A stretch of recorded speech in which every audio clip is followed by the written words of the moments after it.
우리가 보이지 않는 거룩, 보이는 경건이라는 제목으로 함께 말씀을 나누기를 원합니다.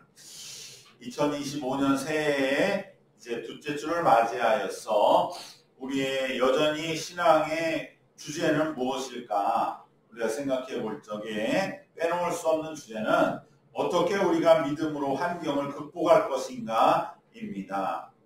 이 세속적인 삶의 현실에서 어떻게 우리가 거룩함을 실천할 것인가. 새해가 되었지만 여전히 세상은 불신앙의 모습으로, 세속적인 모습으로 우리는 늘 부딪혀야 됩니다. 그런데 믿음이 과연 어떻게 이러한 세상의 환경을 극복해 나갈 수 있을까? 그것이 우리의 올해 또 하나의 중요한 주제 될 줄 믿습니다. 오늘 본문은 대표적인 두 사람의 모습을 대조하여 보여주므로 우리가 추구해야 할 길이 무엇인가를 함께 나누기를 원합니다. 오늘 본문은 바로 아람 나라 장군이자 왕의 신임을 받는 그러한 사실상 이 아람 나라의 실권자인 나아만이라고 하는 장군이 그만 나병에 걸리고 말았습니다. 그 왕이 나아만을 너무나 사랑하고 신뢰하기 때문에 온 나라의 백방으로 나병을 고쳐보려 하지만 그것은 불가했습니다.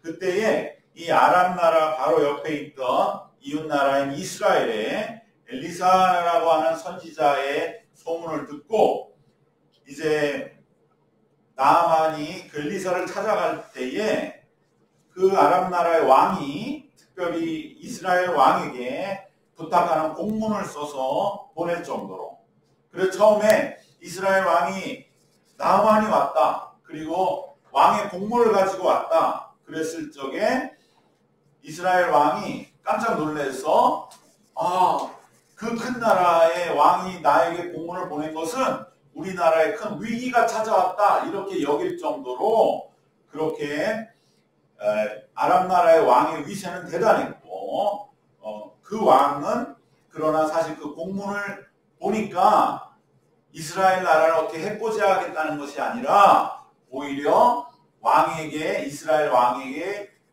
머리를 숙이고 잘 부탁한다는 내용이라고 하는 것을 이제 알게 됐을 때 그 왕이 자기가 너무나 어떻게 보면 부끄러운 모습이었다는 걸 또 엘리사에게 한번 고백하는 장면이 있을 정도로, 이스라엘 왕이 아람 나라 왕의 공문을 받았을 때 나라가 다시 위기에 처한 줄 알고 엘리사를 찾아가지요. 그래서 엘리사에게 이걸 어떻게 해줬습니까? 그랬을 때 엘리사가 걱정하지 마시오. 이 공문은 우리를 해코지하는 그러한 것이 아닙니다.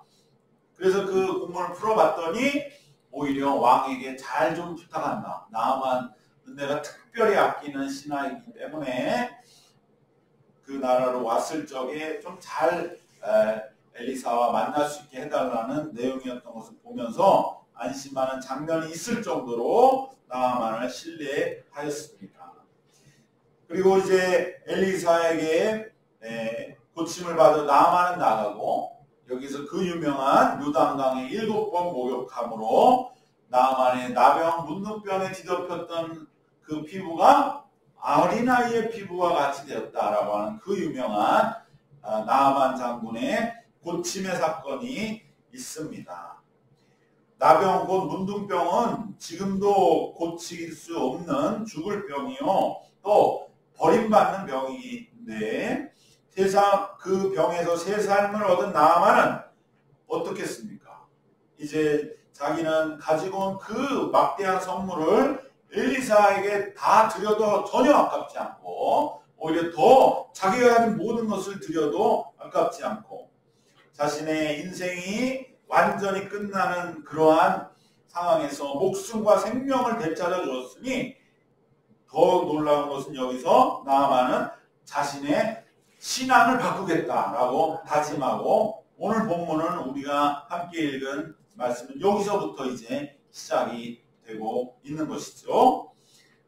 15절 말씀에 나아만은 이렇게 말씀합니다.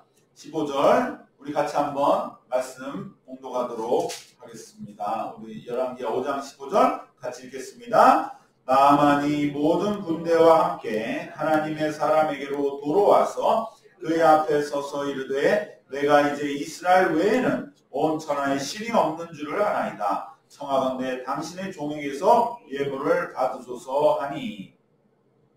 바로 나아만은 이제 하나님의 은혜로 나병을 고침받은 후에 오직 하나님만을 예배하겠다고 엘리사 앞에서 결단을 하고 있습니다. 바로 그때에 엘리사는 그 모든 선물을 다 거절합니다. 여러분 이걸 잘 봐야 됩니다. 우리가 신앙을 처음 갖는 사람들이 막 너무 그 기쁨 때문에 헌신하는 그런 것에 대해서 개인적으로 그럼 받으면 안 된다는 거예요. 그것을 받으면 그 나만을 어떻게 생각하냐면 내가 이제 다 드렸으니 갚았으니 이렇게 생각하는 거예요. 오히려 믿음에는 마이너스라는 거죠. 엘리사는 이걸 알고 있었기 때문에 그걸 거절하는 겁니다. 이제 당신의 삶이 바뀌어야지 내가 고침받은 그 고마움 때문에 하나님 앞에 이렇게 갚으면 되겠다. 그 생각을 깨뚫어보고 엘리사는 아니요. 당신의 신앙을 바꾸고 삶을 바꿔서 이제 새롭게 결단은 중요하지 선물은 아닙니다. 이것은 당신의 마음은 알겠지만 신앙에는 도움이 되지 않기 때문에 받지 않으면서 엘리사는 나아만의 믿음을 지도해 주는 거예요. 이 지도력인 것이죠. 그 깊은 뜻이 있는 것입니다. 그것은 서로 같이 다 함께 시험에 걸리기 때문인 것이죠. 그래서 나아만은 그 마음을 보고 확실하게 이제 결단을 하기를 17절에 보면 그럼 흙을 잔뜩 퍼서 이제 노새에 두 마리에 실어 가겠다. 그것은 뭘 말합니까? 그 흙을 가지고 자기 나라로 돌아갔을 적에 그것은 신앙적인 것이죠. 흙이라고 하는 것은 그 모든 존재를 내가 받아들인다는 상징물이기 때문에 내가 비록 아람 나라 이방의 나라에 살더라도 나는 지금부터 내 존재와 신앙은 이 이스라엘 것을 그대로 가져가겠습니다. 그래서 내 믿음과 신앙을 바꾸고 이 흙을 가지고 제단을 쌓고 그 제단에 번제와 희생제물을 드릴 적마다 여호와 하나님을 경배하겠다라고 그렇게 결단을 하고 있습니다. 그런데 18절에서 완전히 또 분위기가 바뀌는 것을 보게 되는 것입니다. 이 18절이 오늘 말씀의 중요한 그러한 우리의 문제 지점이 됩니다. 그것은 무엇입니까? 18절에서는 이제 나아만은 자신의 모든 우상을 버리고 하나님만을 섬기기로 결단을 했습니다. 그런데 문제는 무엇이냐? 자기가 다시 돌아가서 살아야 하는 아람 나라에는 하나님을 모르는 사람이 태반이고 그 가운데 자기만 이제 변화를 받았기 때문에 자신은 여전히 이방의 삶과 문화 속으로 다시 돌아갔을 적에 부딪히는 갈등, 바로 그 상황 속에서의 고민이 나아만에 있었던 것입니다. 그것은 무엇입니까? 나아만을 그토록 총애하는 왕이 그 나라는 아예 국가적으로 림몬이라고 하는 우상을 섬기는데, 그래서 국가제사를 드릴 적에 바로 왕이 섬기는 그 나라가 섬기는 신에게 제사할 때에 가장 총애하는 신하인 나아만 자신이 그 왕을 꼭 수행해서 그 왕과 동행해서 그 신전에 들어가 제사할 때 그때 자신도 어쩔 수 없이 참여해야 한다는 바로 그 고민이었던 것이죠. 18절 말씀 우리 같이 한번 말씀 읽어보겠습니다. 우리 봉독하겠습니다.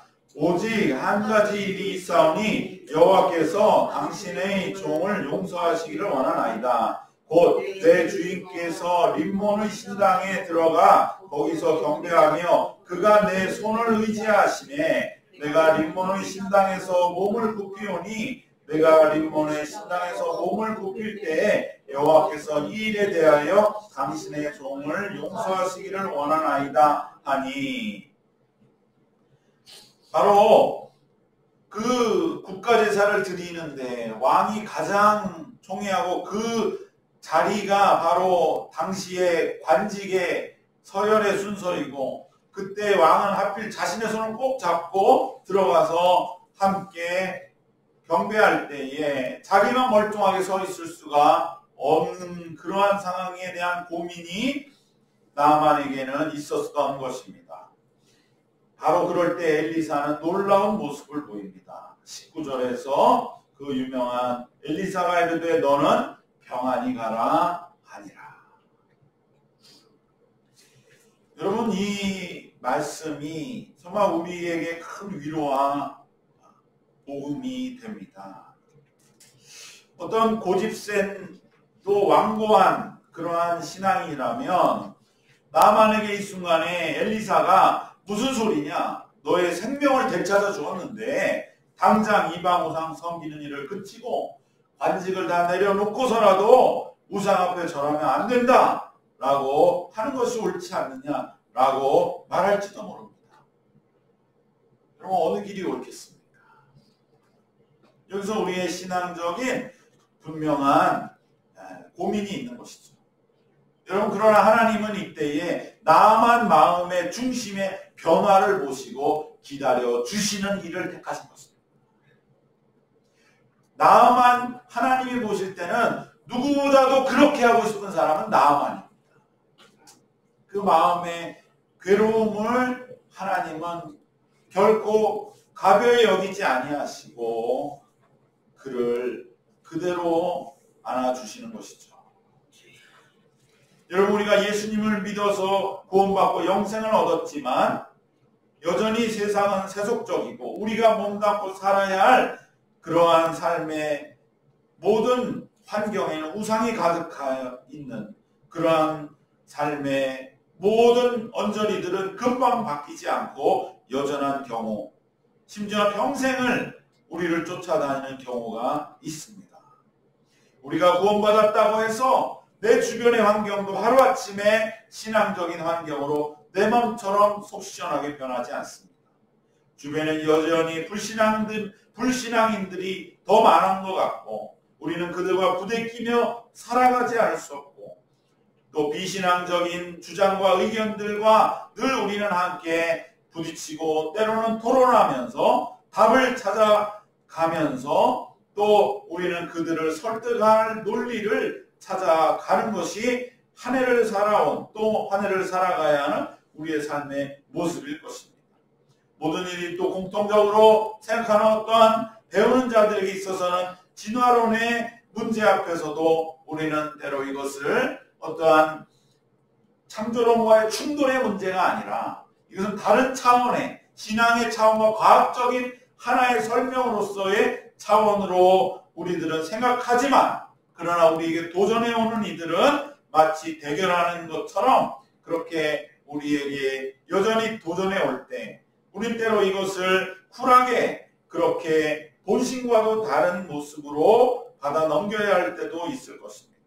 또 성별의 문제 같은 많은 문제들 앞에서 우리는 때로 자신의 본심을 숨겨야 할 때도 있습니다. 하나님은 그런 안타까운 모습을 기다려 주십니다.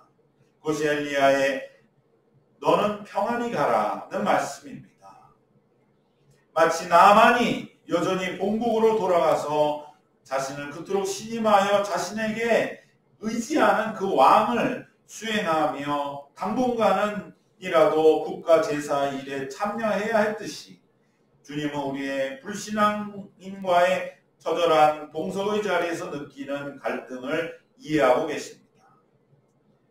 오늘 이 말씀 속에 우리는 다시 한번 올 한 해 살아가면서 주님, 내 마음의 변화와 거룩함을 보시는 주님께서 어떠한 삶의 자리에서라도 나의 이 고통을 이해해 주심을 기억하고 우리는 주님 앞에 다시 한번 이 상황들을 어떻게 하면 내가 바꿔갈 수 있을지를 기도하기를 원하시는 줄을 믿으시기를 바랍니다.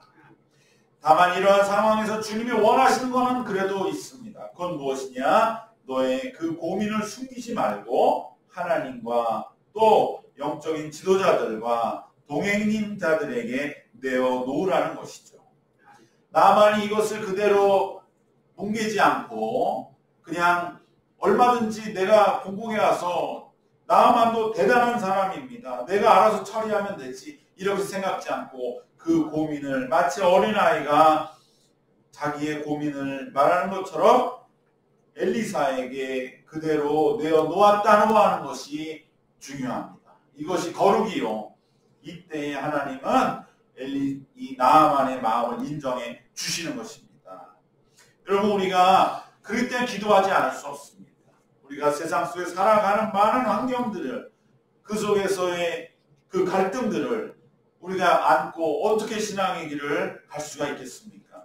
하나님 앞에 늘 내려놓고 기도하는, 그래서 하나님으로부터 너는 평안히 가라, 그 음성을 듣는, 주님은 우리 마음의 중심의 변화와 거룩함을 보시고 용납하시고 기다려주시는 그 주님의 사랑으로 말미암아 우리들이 다시금 강건해지시기를 주님의 이름으로 축원합니다. 이것이 바로 보이지 않는 거룩입니다. 우리의 거룩은 아람 나라 사람들이 봤을 때는 여전히 나아만 고침받아서 왔대. 그리고 왕의 제사에 참여하고 있어. 뭐 그렇게 달라진 건 없는 것 같은데, 그러나 나아만의 마음에는 완전한 변화가 일어난 것이죠.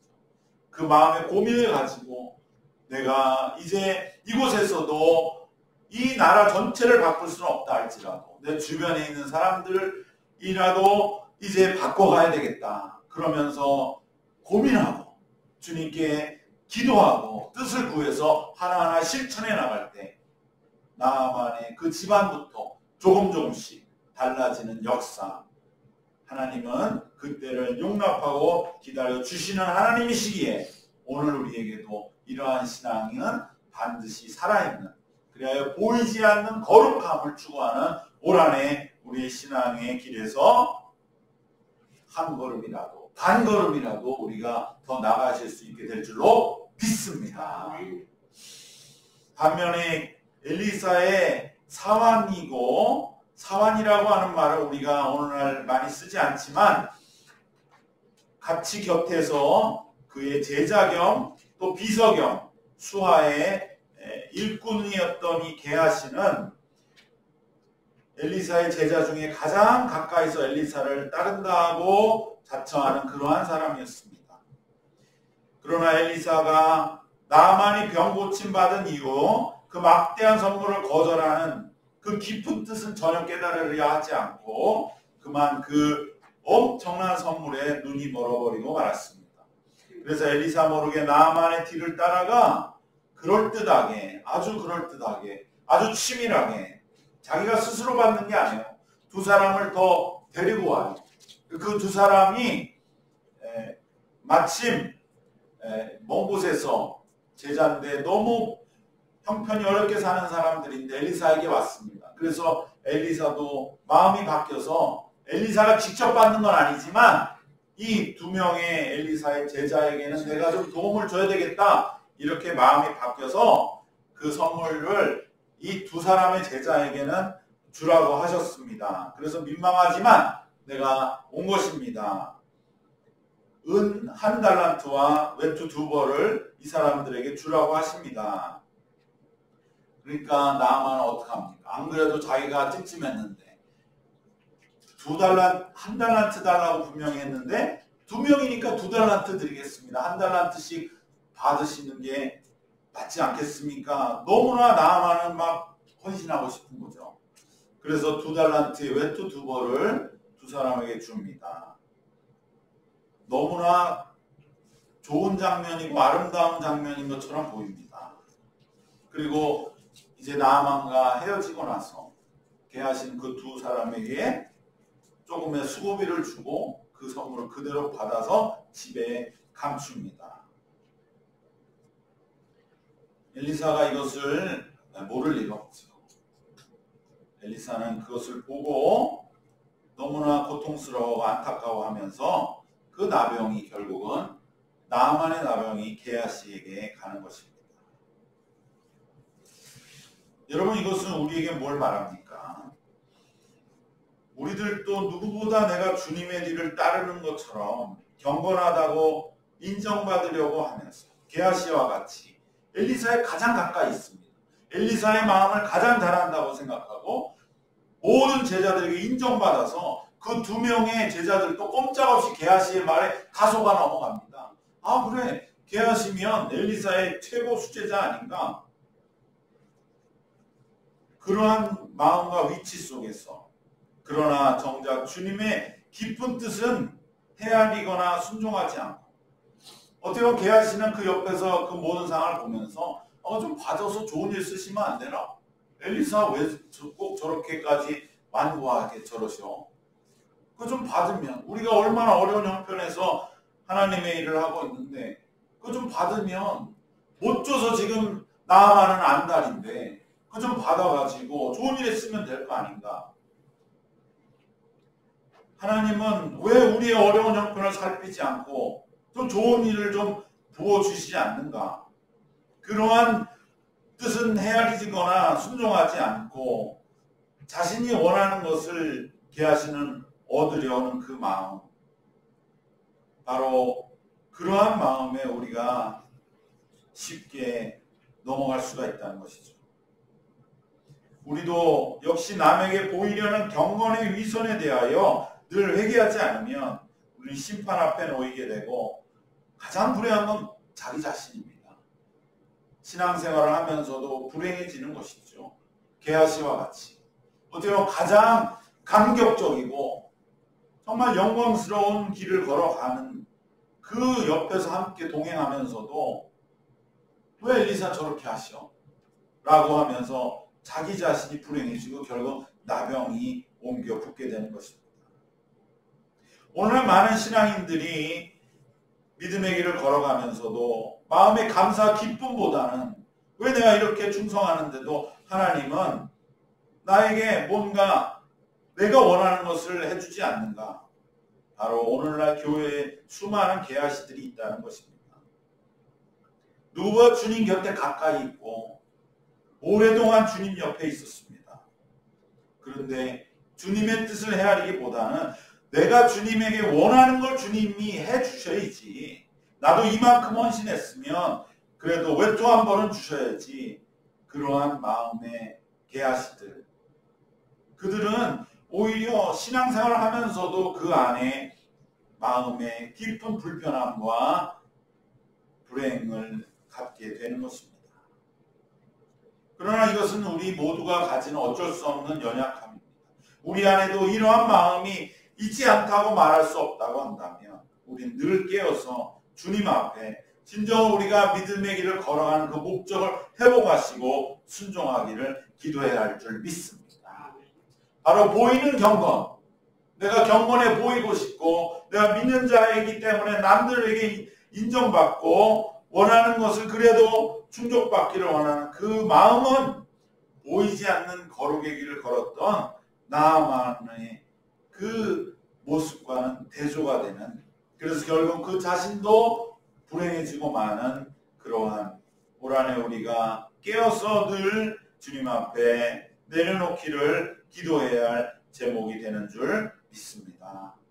우리는 보이는 경건보다 보이지 않는 거룩을 굳게 지키고 넓혀 나가는 올 한해가 되어서 정말 우리가 나아만과 같이 우상이 가득한 그 아람 나라로 돌아가서 살아야 하지만 그곳에서도 여전히 하나님의 이 넉넉한 자비와 긍휼하심 앞에 이제 그 이방의 모든 삶의 환경들을 변화시켜 나가는 그러한 길을 걸어갈 때 올 한해도 우리의 믿음의 길은 결코 헛되지 아니한 놀라운 그러한 승리를 이루게 될 줄 믿습니다. 나아만이 고침받았던 나병이 게하시에게로 옮겨감으로 두 사람의 처지가 역전되었다는 사실을 우리는 엄중하게 깨어 받아들여야 합니다. 이것은 뭘 말합니까? 게하시의 처지보다 나아만의 처지가 더 낫다는 겁니다. 평생 엘리사의 곁을 떠나지 않고 엘리사를 모셨던, 그러나 결국은 자기가 원하는 것 앞에 무너지고 말았던 그 게하시보다 이제 막 구원을 받고 고침을 받았고 그것을 내 삶의 환경에서 어떻게 하면 바꿔나갈까, 그것을 고민하면서 주님께 아뢰고 어린아이와 같이 주님께 물었던 나아만의 처지가 더 낫다는 것이죠. 주님은 나아만의 고민을 결코 믿음 없는 것으로 여기거나 탓하지 않으신 것입니다. 오히려 긍휼히 여기시고 그 어려운 상황에서도 거룩을 향해 나아가려는 그 마음의 깊은 간구에 대하여 하나님은 응원을 해 주십니다. 올 한 해를 이제 우리는 열어가면서 우리 안에 있는 게하시와 같은 모습을 철저하게 씻어내고 다만 나아만과 같은 그러한 나의 삶의 형편과 환경을 아시는 주님, 진정 내가 고민이 있습니다. 내가 여전히 이방의 그 한복판에서 살아가며 정말 내 자신 원치 않는 그러한 모습이 될 때에 주님 제가 어떻게 하면 좋겠습니까? 라고 하는 그 진솔한 간구, 그리고 그 마음의 간구 앞에 주시는 주님의 음성을 경청하는 그 모습으로 우리는 한 해를 시작해야 할 줄 믿습니다. 우리가 마저 환경을 놓고 주께 기도하면 주님은 반드시 거룩을 향해 나갈 영적인 힘을 우리에게 부어 주십니다. 그리하여 보이지 않는 이 거룩의 힘, 이것을 향해 한 걸음 더 나아가는 올 한 해 되시기를 주님의 이름으로 축원합니다. 기도하겠습니다. 하나님 감사합니다. 우리가 올 한 해 우리에게 주어진 모든 환경들, 우리가 작년 한 해 또한 부딪혔던 모든 일들 여전하게 여겨질지라도 이제 우리가 나만과 같이 우리의 마음 그대로 주님께 쏟아놓으며 주님 우리를 벌하고 정죄하고 야단치고 촉구하지 않으시고 너는 평안히 가라 하시는 말씀처럼 우리에게 기다려주시고 힘주셔서 우리의 모든 삶을 변화시켜 나가게 하여 주시는 주님을 이 시간 다시 한번 우리 마음에 모시고 한 해를 시작하는, 그리하여 우리의 거룩의 지경이 넓혀지는 올 한 해가 되도록 주님 인도하시고 이끌어 주시옵소서. 감사드리오며 주 예수 그리스도의 이름으로 기도드리옵나이다. 아멘. 우리 함께 이 시간은